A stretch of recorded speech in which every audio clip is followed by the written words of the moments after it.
সালাতে দোয়া কবুল হয়। সালাতে দোয়া কবুলের তিন জায়গা। একটা হচ্ছে তাকবীরে তাহরিমার পরে আমরা সানা পড়ি না, আমরা তো একটা পড়ি, আল্লাহর হাবিব সুন্নাহ এবং নফল নামাজে আরো পড়তেন সানা, ওই দোয়া কবুল হয়। দুই নম্বর জায়গা সালাতে সেজদায় পড়ে দোয়া করলে কবুল হয়। আকরাবু মা ইয়াকুনুল আবদু মির রাব্বিহি ওয়া হুয়া সাজিদ ফাকসিরু ফীহি দুআ। বান্দা যখন সেজদায় লুটিয়ে পড়ে বান্দা আল্লাহর সবচেয়ে কাছে চলে যায়। তা কিন্তু বিশ্বনবী বলে সেজদাটা তোমার রবের কুদরতি পায়ের উপরে পড়েছে।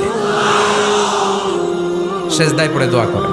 সালাম ফিরানোর আগে বিশ্বনবী দোয়া করতেন, লা ইউসাল্লিমান্না আহাদুকুম হাত্তা ইয়াতাআওয়াযা মিন আরবা'a।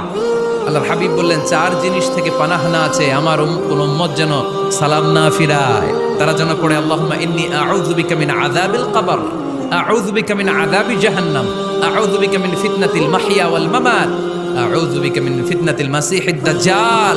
আল্লাহ কবরের আযাব থেকে বাঁচাও, আল্লাহ জাহান্নামের আগুন থেকে বাঁচাও, আল্লাহ জীবন